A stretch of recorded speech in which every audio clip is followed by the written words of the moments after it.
تم میرے ساتھ ایسا نہیں کر سکتے، جھوٹ بول رہے ہو نا؟ لرزیدہ آواز میں وہ سامنے کھڑے بے مہر سے گویا ہوئی، جس کے الفاظ اس کی روح تک کو زخمی کر گئے تھے۔ نہیں، میں جھوٹ نہیں بول رہا، نکل آؤ اس جادوئی دنیا سے جہاں میں تمہیں لے کے گیا تھا۔ حقیقت میں لوٹ آؤ، پہچانو اس حقیقت کو کہ تم محض بدلہ تھی میرے نزدیک، محبت نہیں۔ انتہائی صفاکی سے وہ اس کی روح کے پرخچے اڑا رہا تھا۔ کانپتے ہاتھوں کی مٹھیاں بھینچے وہ اپنے وجود پر طاری لرزش کو قابو کرنے کی کوشش کر رہی تھی۔ زندگی سے پر آنکھوں میں اس وقت آنسوؤں کا سمندر موجزن تھا اور چہرے پہ تکلیف کے آثار۔ تم محبت نہیں کرتے مجھ سے؟ بھرائی آواز میں آنکھوں میں ایک آس لیے پوچھا۔ شاید وہ کہہ دیتا کہ کرتا ہوں تم سے محبت، لیکن نہیں، مخالف نے تو کبھی اس سے محبت کی ہی نہ تھی۔ نہیں کرتا، دو لفظی جواب، صفاکی سے پر لہجہ۔ وہ بے ساختہ لڑکھڑائی، بھیگی نگاہوں سے اطراف میں کھڑے وجودوں کو دیکھا۔ ان سب کی خود پہ ٹکی نگاہیں اسے خود کا مذاق اڑاتی ہوئی محسوس ہوئیں۔ میرا کیا قصور؟ لرزتے ہچکیاں بھرتے وجود اور سوگوار حسن کو لیے وہ وہاں موجود ہر فرد سے گویا ہوئی تھی، جبکہ وہ بے مہر تو فقط سپاٹ نگاہوں سے اس کی جانب دیکھ رہا تھا۔ تمہارا قصور یہ ہے کہ تم حنیف راؤ کی بیٹی ہو۔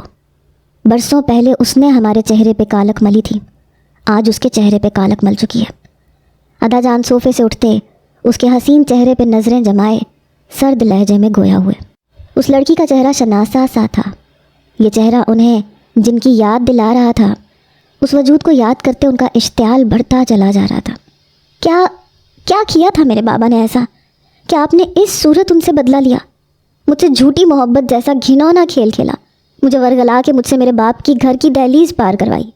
ادا جان کی بات پر سسکتے ہوئے وہ اس شخص کی جانب بڑھتے اس کا کالر جکڑے بھرائی آواز میں سوال گو ہوئی۔ باسط خان نے سپاٹ نگاہوں سے اسے دیکھتے اپنے کالر پر دھرے اس کے ہاتھوں کو دیکھتے اپنا جبڑا سختی سے بھینچا تھا۔ تمام سوالات کے جواب میں دے چکا ہوں۔ تمہارے باپ نے اس گھر کی عزت خراب کی، ہمیں کہیں منہ دکھانے کے لائق نہیں چھوڑا، زمانے بھر میں ہماری نیلامی کا سبب بنا۔ آج وہی سب ہم نے تمہارے باپ کے ساتھ دہرایا، اپنی نیلامی، اپنی رسوائی کا بدلہ لیتے حساب برابر کیا۔ باسط خان نے اس کے ہاتھ سختی سے اپنے ہاتھوں میں جکڑے اپنے کالر سے ہٹاتے سرد لہجے میں کہا۔ ابینہ نے ہچکی بھرتے اسے دیکھا۔ باسط ایسے مت بولو، تم تو کہتے تھے تم مجھ سے محبت کرتے ہو، اسی محبت کی خاطر میں نے اپنے باپ کی دہلیز پار کی۔ تم مجھ سے محبت کرتے ہو، جھوٹ کہہ رہے ہو۔ میں نہیں جانتی کون سا بدلہ، کون سی رسوائی، تم جھوٹ بول رہے ہو نا؟ کرتے ہو نا محبت، ورنہ تم مجھ سے نکاح کیوں کرتے؟ تم نے مجھ سے نکاح کیا ہے، اس کا مطلب تم مجھ سے محبت کرتے ہو۔ وہ یقین نہیں کر پا رہی تھی اس سچ پر جو اس کی روح تک کو زخمی کر گیا تھا۔ ہذیانی انداز میں روتے ہوئے وہ اس سے بول رہی تھی، جس کے ہاتھوں کی گرفت اس کے ہاتھوں پر لمحہ بلمحہ سخت ہو رہی تھی۔ نہیں کرتا میں تم سے محبت، نہ میرا تم سے کوئی تعلق ہے، میں نہیں مانتا اس نکاح کو۔ یہ نکاح میرے نزدیک 2 کوڑی کی بھی اہمیت نہیں رکھتا۔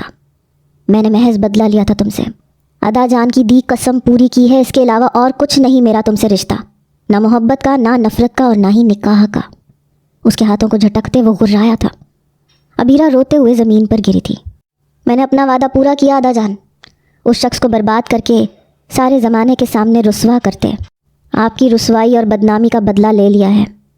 میرا اس لڑکی سے اب کوئی رشتہ نہیں، آپ جو چاہیں اس کے ساتھ سلوک کریں۔ اپنے پیروں میں گری اس نازک جان لڑکی کو نظر انداز کیے وہ دادا جان سے مخاطب ہوتے وہاں سے نکل گیا تھا۔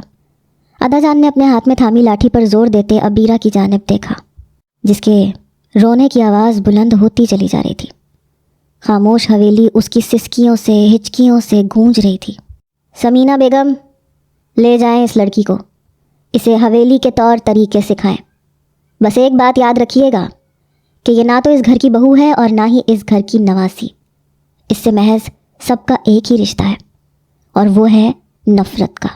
حنیف راؤ کی بیٹی اس حویلی میں ایک ملازمہ کے طور پر رہے گی۔ ادا جان کی باروب سخت آواز حویلی کے وسیع لاؤنج میں گونجی۔ سمینہ بیگم نے آنسوؤں بھری زخمی نگاہوں سے اپنے مجازی خدا کو دیکھا، جو آج بھی ظالم تھے، اپنے فیصلے کے اٹل، جس نے محبت کی اس سے محبت مرتے دم تک نبھانے والے، اور جس سے نفرت کی اس کی نفرت کا آخری سانس تک پرچار کرنے والے۔ ادا جان مزید وہاں نہیں ٹھہر سکتے تھے،